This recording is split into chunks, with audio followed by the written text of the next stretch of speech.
The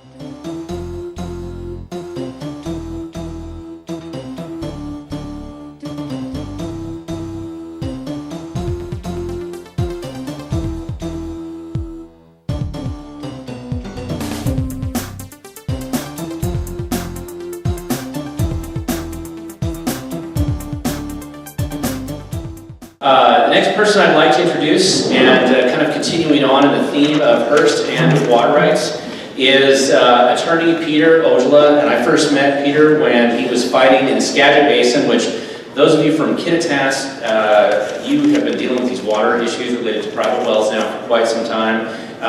You, along with the Dungeness Basin, Clallam County, and Skagit County, were the early experiments that they had on how to take away these freedoms. And Peter was fighting with the Fox family, which CAPR helped with in that battle in the Skagit Valley. It was one of the more ridiculous cases where the future lives were told today. And we really heard and saw the personal stories of how this was really damaging people. And the Fox family it was a very terrible case, actually, for us to watch. But with that, I'm going to introduce Peter, and he is going to be talking about the legal issues of Hirst and now what?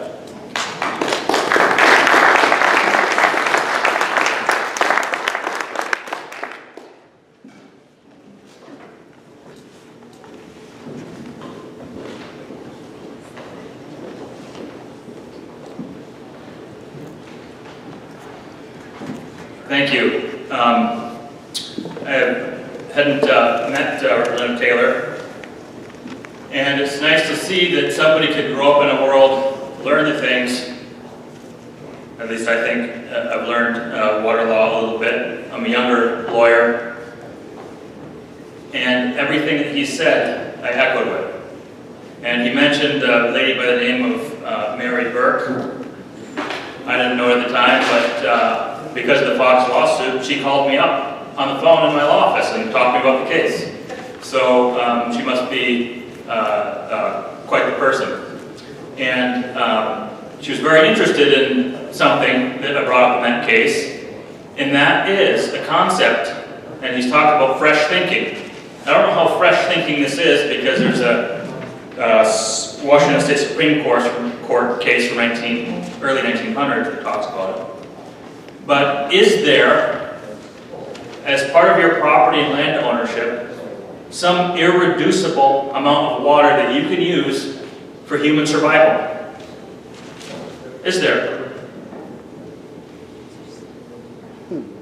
And the Fox case, they said no, there isn't. And the Fox case went to the Court of Appeals in the Hirst, and we then appealed to the Supreme Court and said, no, Supreme Court, they must have gotten this wrong.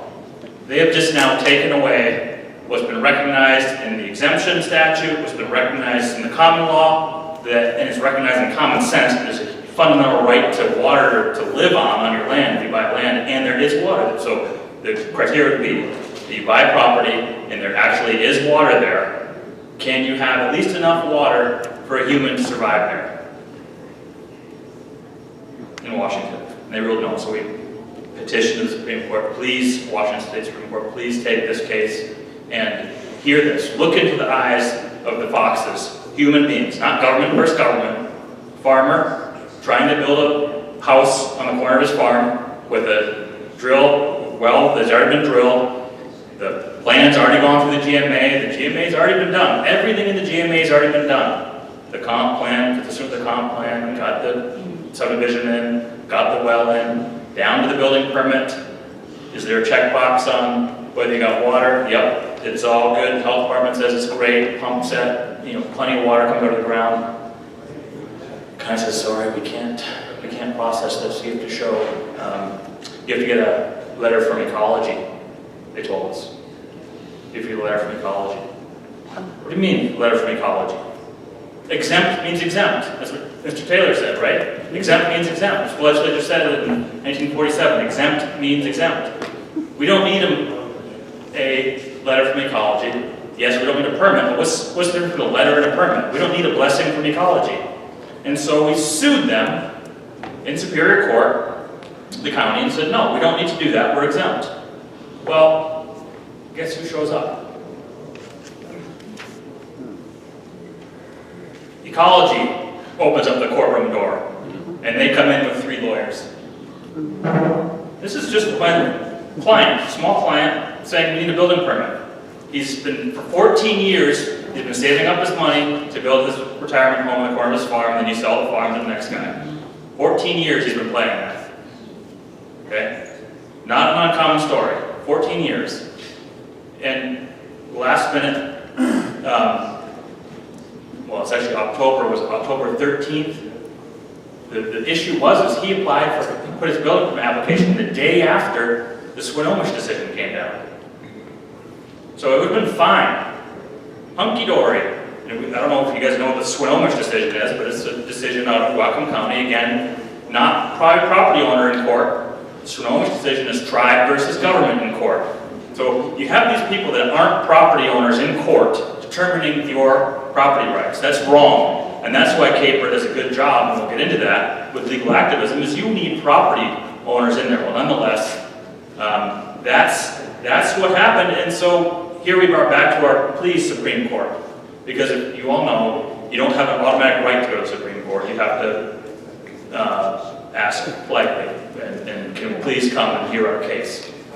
And they said no, and they have a certain amount of time to respond. And they said, let's wait a minute. We're not going to say no, we're not going to say yes, just wait a minute. Or several months. And then the Supreme Court decides the Hirst case. And then even though we're on appeal saying, can we please hear our case, they cite our Court of Appeals case as authority for their decision in Hirst. And Mr. Taylor does say that the Hirst case doesn't affect, or shouldn't affect, the exemption.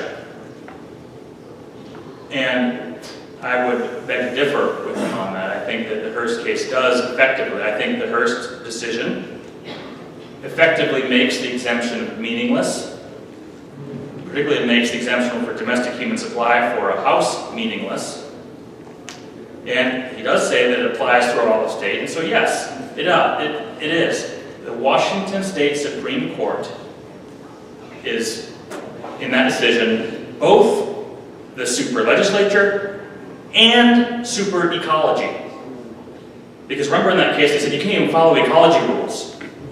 Okay? They're being super legislature and super ecology. It's a radical decision. What's the evidence of the radical decision? And what do we do with radical decisions? Evidence of the radical decision is what's happening in our state legislature right now.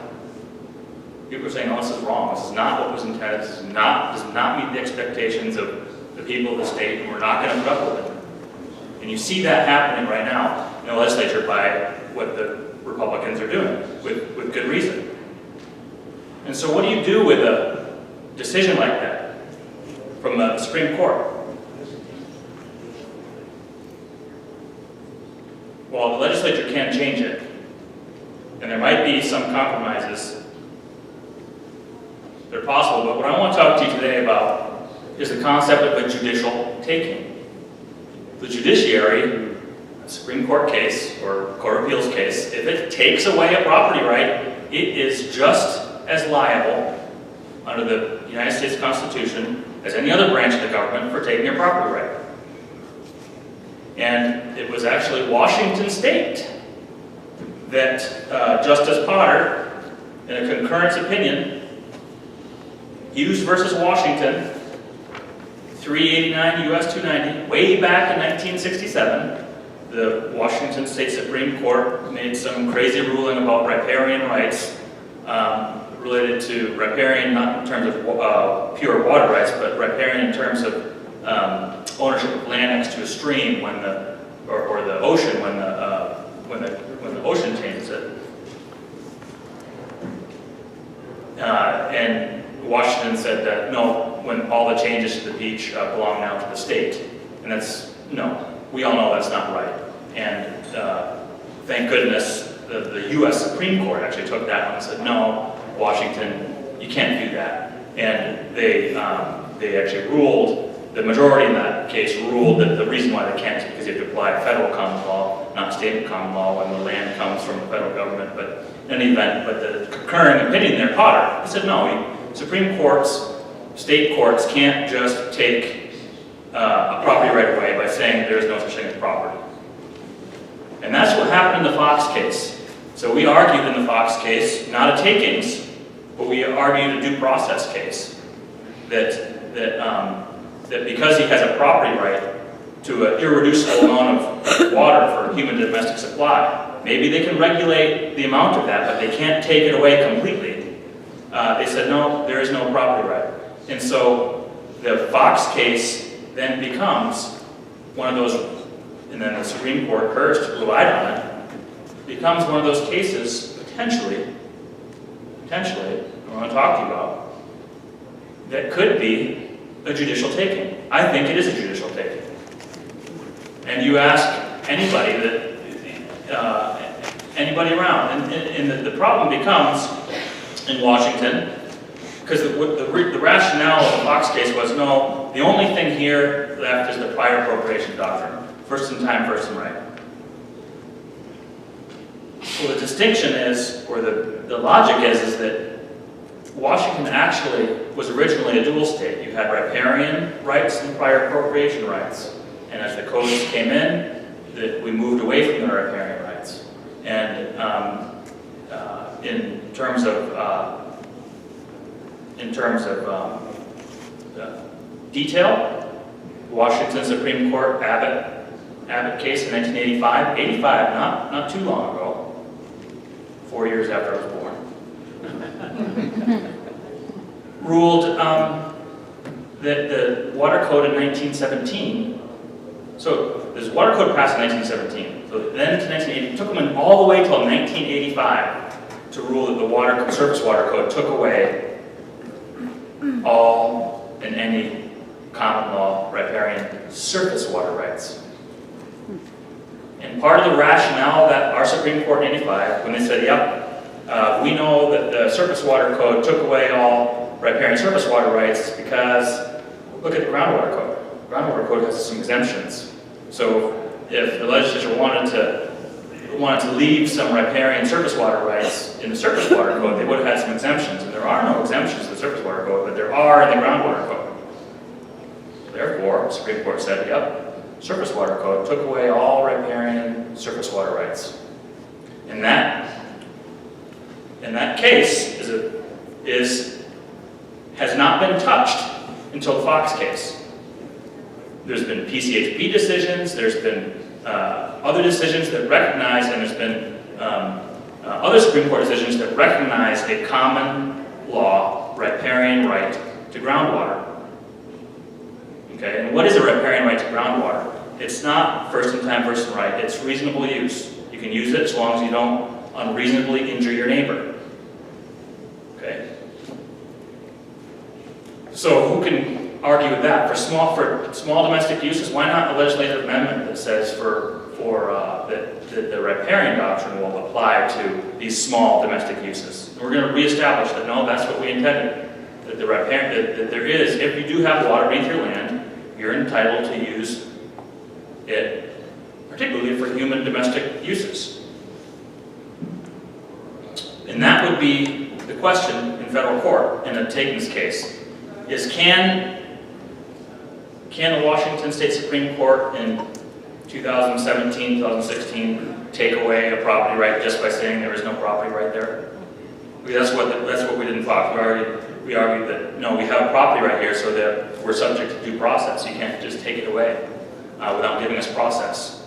And it shouldn't be that we've relied on the GMA, we've relied on all these things, comply with everything, and then a Supreme Court case comes down, we apply it incidentally the next day after that, and then the whole world changes. And you can't do it anymore. So all the counties, you've planned under the GMA, you've done everything like you're supposed to do, and then you're going to use this water law trick to say, oh, sorry, even though you did everything for the last 35 years, you can't build there anymore? No. That's a radical decision that I think shocks the conscience. And I think everybody should believe it shocks the conscience. You want to talk about feelings.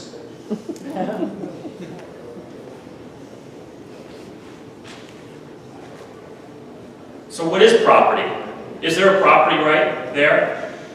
even if it were in the even if it were in purely prior appropriation doctrine, there still is a property right there.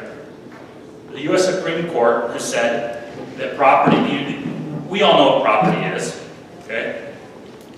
But even our Washington State Supreme Court lefties have recognized that there are constitutionally protected property rights that can come from statutes and regulations.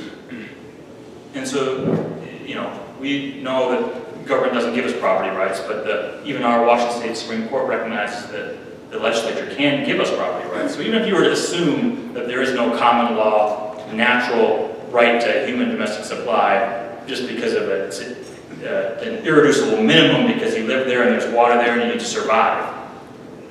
Even if you were to reject that and just go with the prior appropriation doctrine, the bottom line is if you qualify for the exemption, that's carefully protected. We talked about the Campbell and Gwynn case, where people were abusing, essentially, the exemption, or at least they were told they were abusing the exemption, okay? Abuse of the exemption. You don't really qualify, so you shouldn't be entitled to it. So, very protected. That's a key element of a property right from a statute. It's very protected, carefully circumscribed. You have to qualify. And then you have the Kittitas County case, again, where the Kittitas County is allowing developers to daisy chain things together, different names, and they were told, no, you can't do that, county. You have to have regulations that pull back the veil to see, make sure people aren't abusing the system. And those cases said, so that people don't overuse the exemption. Okay? So there's a little bit of progression of cases there, but the Kittitas County Supreme Court even said, so people don't abuse the exemption. So here we have Fox, who plainly qualifies for the exemption. And finally, it put the issue squarely in front of them, and they had to call, and they had to realize that no, there really is no property right there. You don't have a property right. It's the only way their logic would hold up. So the Fox case forced them into that corner. Every other case didn't, you don't have to get them there. The Fox case forced them into the corner and exposed it. You have no property right in the exemption. Okay? That tees up a judicial takings case. Has it happened before? Yes, Hawaii.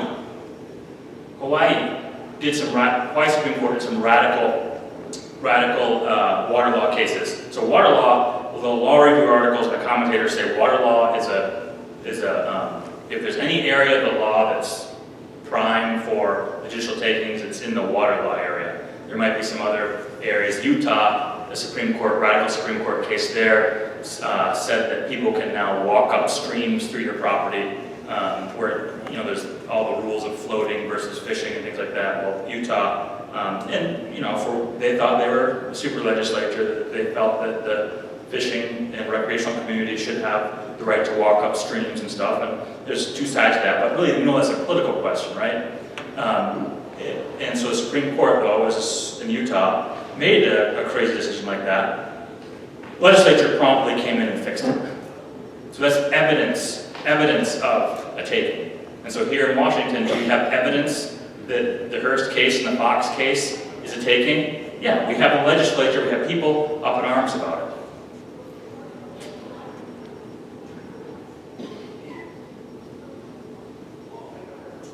People say no, the Hirst case said no.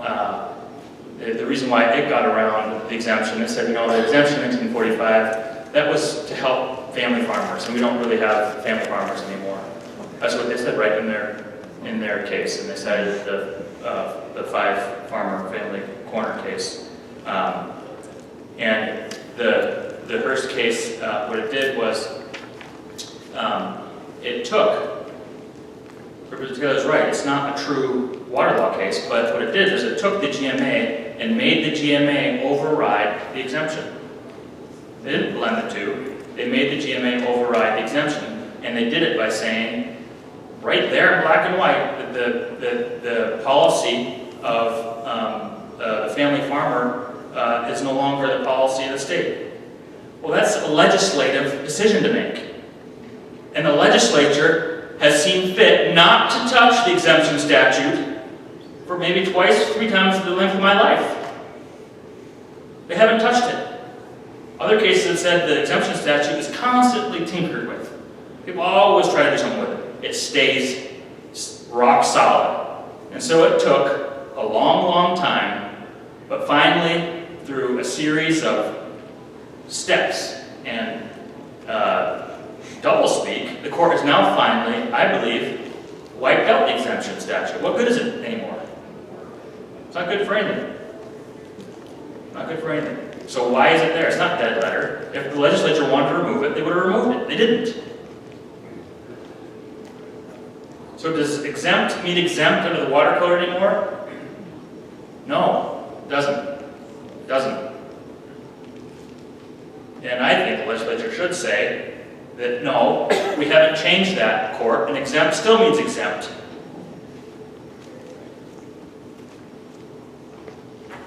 And the Hirst case does not follow sound legal doctrine and its twisted machination to get there. It just doesn't.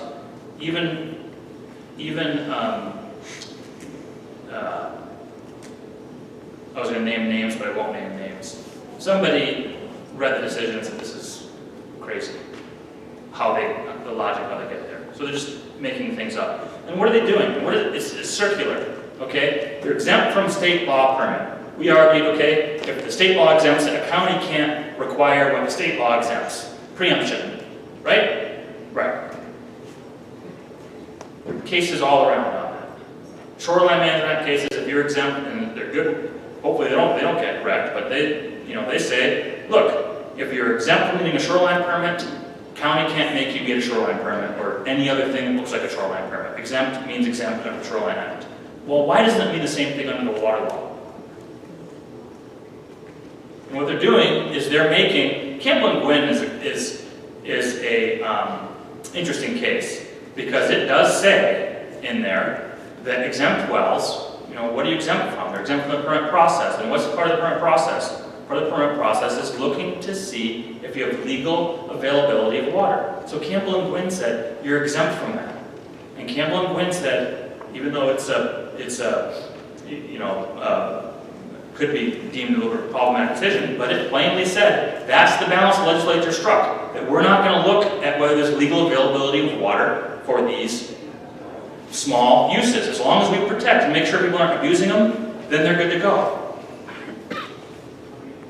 And so now we have this Supreme Court saying, no, you still have to look at legal availability of water, but no, yeah, it's not ecology, it's the county's job that has to do it. You're making the county into a mini ecology. And it brings up a good point, well, who at the county? So in the Fox case, and I'm a lawyer, right? I can read stuff. Yeah, I got some A minuses, but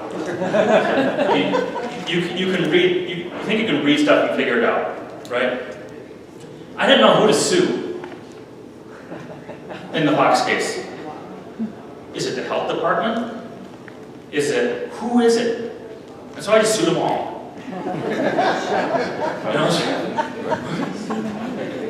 And your common sense, and how are they going to figure out how to, you try to look up, so Skagit County Department of Health or Health Department, you try to look up these health departments, what they are. Some counties, they're a department of the regular county, other counties are different. Who are these people? You try to find, get legal process on what is this entity, and I guess it's job security, but it's really hard to figure out who's doing what. And so and they all point fingers at each other. So the county's pointing fingers at ecology, the college's pointing fingers at they're pointing fingers at the health department. Well, it's their job. Well, that's what they get you into. And how do you force the government to do anything? I went all through law school and never learned you can sue the government for taking, you can sue the government for whatever. But how do you actually force the government to do their job? Okay? Is there a lawsuit? You mean a lawsuit that says that they're supposed to do this? Well, actually, how do you actually get them to do their job? Well, this is some black magic that you don't learn in law school. It's called a writ of mandamus, some ancient writ. okay? And that's what we brought. We had to bring it. We got thrown out if we would have brought some other type of lawsuit. But the bottom line is, the county was just sitting on their hands, not processing the building permit application, saying, you gotta go talk to them, you gotta go talk.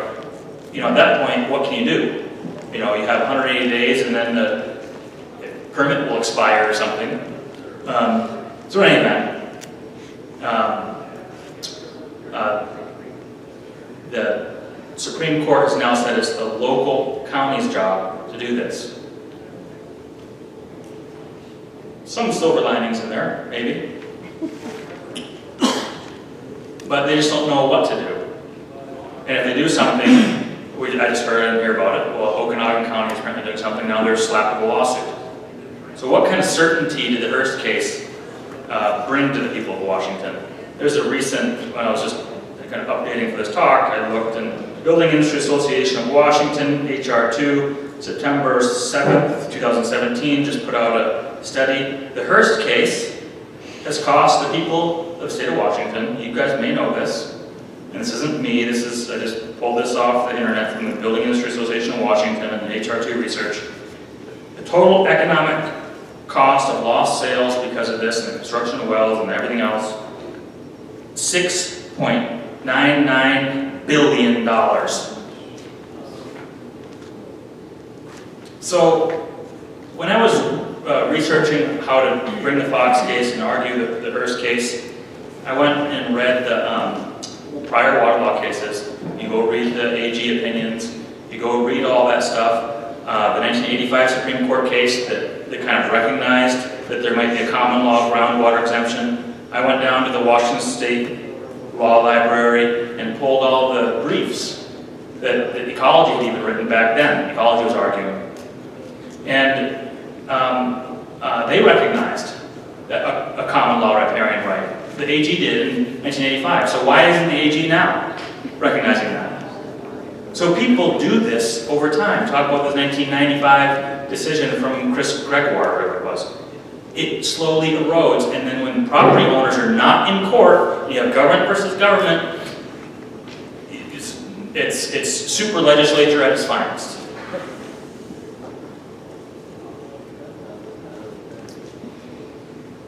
So the issue becomes, what is the county has to look to what is legal availability of water. And that comes from a term in the GMA. It doesn't say legal availability of water, it says adequate water, adequate. And so the courts have interpreted that keyword adequate, adequate. Remember that word, adequate, adequate. That word adequate water to mean both water is actually there and it's healthy, and it's legally there.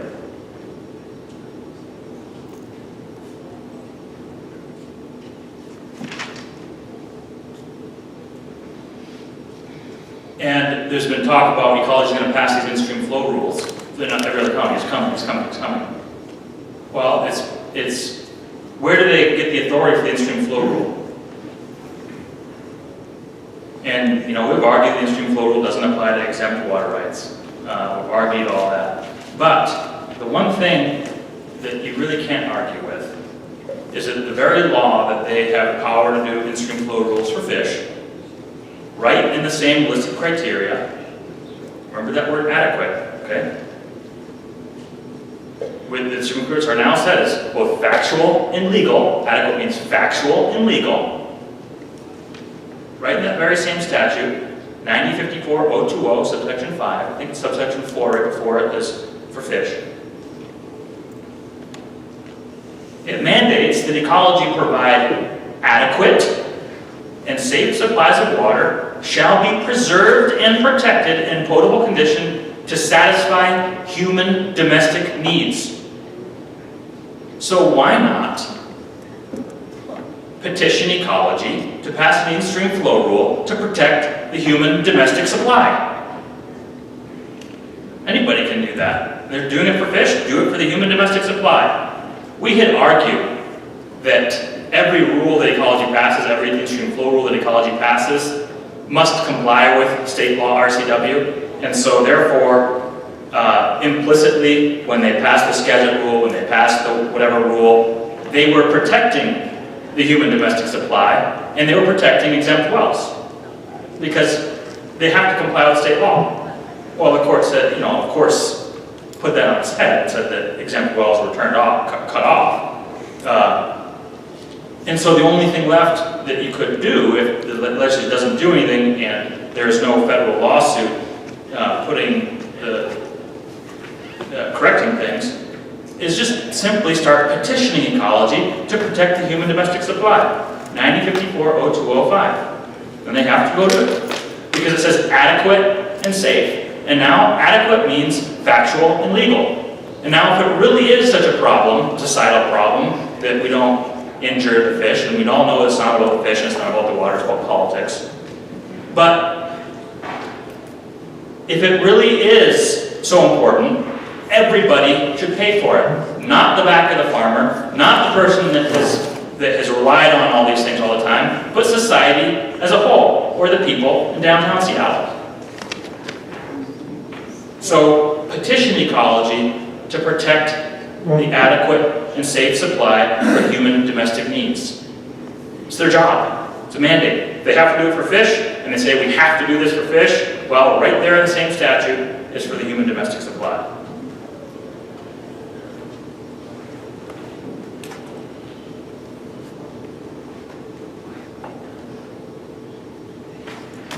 So if the legislature does fix it, is there still a takings case? There might be. They recognize temporary takings. It certainly caused a big economic hardship on people for a period of time. There might be a takings case there. And so I think it's well worth it for organizations like CAPR and the organizations BIAW and others to look into whether you can use the federal court system. You don't always like to go to the federal court system, but when they're taking your property, by gosh, they're taking your property. And there's precedent. There's the beach case out of Florida. This very recent Supreme Court recognized that any branch of government can do taking. And that just because a state Supreme Court says you don't have property, doesn't mean you don't have property, particularly if there's evidence of a radical decision. Evidence of a radical decision is embroilment in the legislature, it's departure from long-standing expectations, and that's what we have in this case. You wouldn't say it's a slam dunk case. Nothing's a slam dunk case, but the Fox case and the Hirst case together tee it up perfectly. Put them into the corner. Now it's been exposed that you don't have any property right, no property right for your human domestic needs underneath your property, even if it's there. And if you went and asked anybody anywhere, look, should I at least have enough water so that I can live? What would they say? Yeah, I think in third world countries and stuff, people say that water is, that's kind of a fundamental liberty right to have water. Water's fighting, water, without water, you have no life, right? So, and then you have the issue of, especially for small uses, is it really worth the amount of money that we're spending on this? You know, it's, and the legislature knows that, the amount of money that's spending on this small amount of water that we're using is absurd. So I'll open up for questions. I'll be here, I think, later this evening too. And I don't know how long I have until it's 12:30, or people probably, there's another talk after this, but it's 12:20 now. Yes, sir. Yeah, I just have a question. I just want to make an observation that I've noticed is that we're building so much infrastructure in other third world countries in this country, like building wells in Nigeria, and we're producing all this wealth in Nigeria, helping these people getting water in Sudan, and we're not even helping ourselves. I said, I don't understand. It's just a hypocrisy that's coming.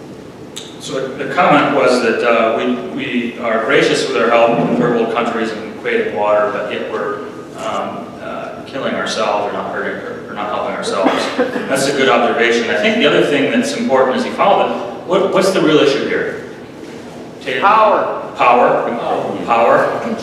Control, and the dollars. So we heard. So my law school professor from water law was from Cal.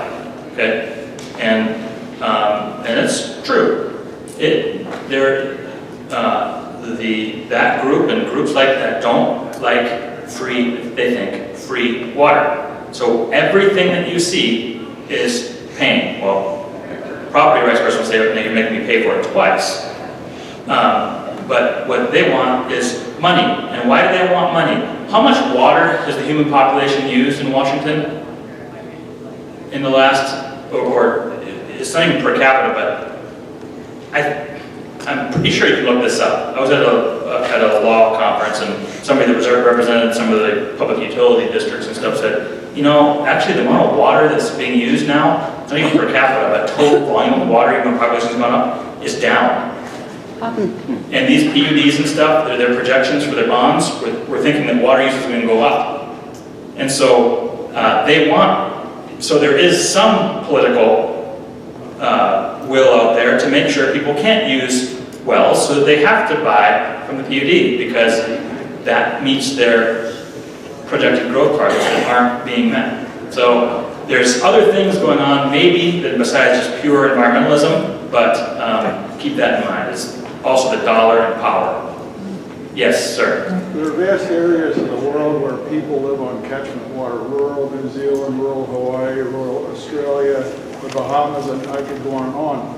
I walked into the Jefferson County Health Department 20 years ago and talked to the head of it, and he gave me an application for qualifying for catchment water for a building permit. So my question is, especially in western Washington where there's adequate rainfall, why do we need wells? Yeah, the question is, and this brings up a good point, why do we need wells if you can do catchment water? And catchment waters, particularly in western Washington, not bad. And I agree with you, except that I think there are some issues with catchment water. There is some cost. It's not that bad. But my view would be, okay, if I have to mitigate, rather than a very expensive catchment system, and I'm in western Washington, and this goes back to the point of, is there some, if you have the water there, don't you have the right to use it? Well, my 1 acre is a huge catchment system, and it's going in, it's infiltrating, right? So if I can catch it and use it lawfully, which I can under law principles, and I could even spend a lot of money to make it work to drink, why don't I also just drill a well and get good water from down there and use the catchment to mitigate, and I don't have to spend a lot of money making it pure, and be concerned about somebody putting pills into, whatever. But no, catchment still is a potential option. It's more expensive, but it's there. I just drilled my daughter's well, $14,000. 5,000 gallon water tank is $3,000.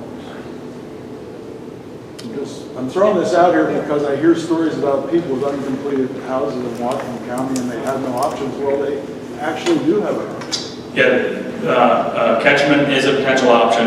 I know in Colorado they've tried to no pun intended, rein that in. But catchment is an option, and maybe there are different numbers. I don't know if there's when my client looked into it, it was about $20,000 for a rain catchment system. So it probably depends on the area, but people that know the stuff that are on the islands probably have a really better handle on the pure costs and how it works. To answer the question on the catchment, my understanding that a bank will not loan if you're building a house if you're putting in a catchment system. So the comment was there might be concern from, just to repeat for the camera, the reason why people might not be using catchment systems is those people that need loans from banks. Banks are skittish about lending money on systems that are relied on a catchment system. That may factor in. It's a standard practice in Hawaii to build. Standard practice in Hawaii, so we better talk to the lenders in Hawaii. Go ahead.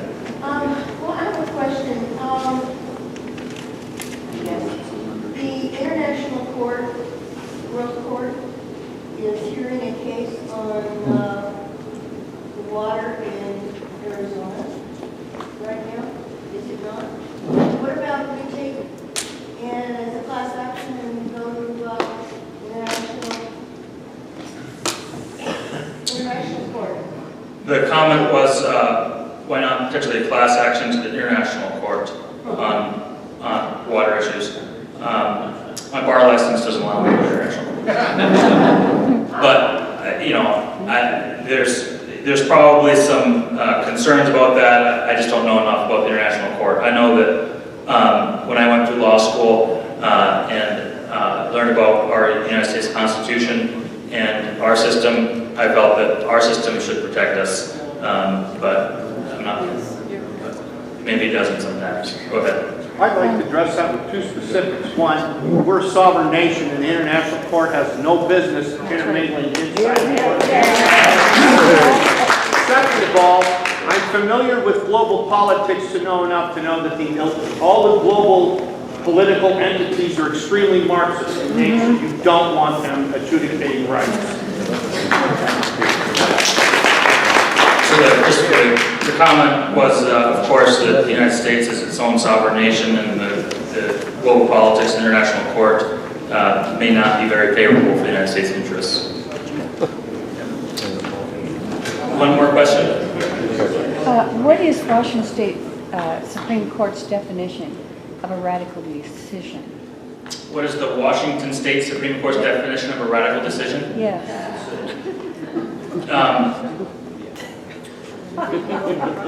Probably one that recognizes a human right to water beneath their land. But the U.S. Supreme Court is where we would take a case, the radical decision, and they haven't had a lot of them, but the factors you look at are, is there a departure, like a break from long expectations? Is there evidence of craziness going on in the legislature? Is there like uprisings and civil disobedience over a property rights issue? And that's all evidence of a radical state court decision. Okay, we'll cut it and we'll be around later. Thanks.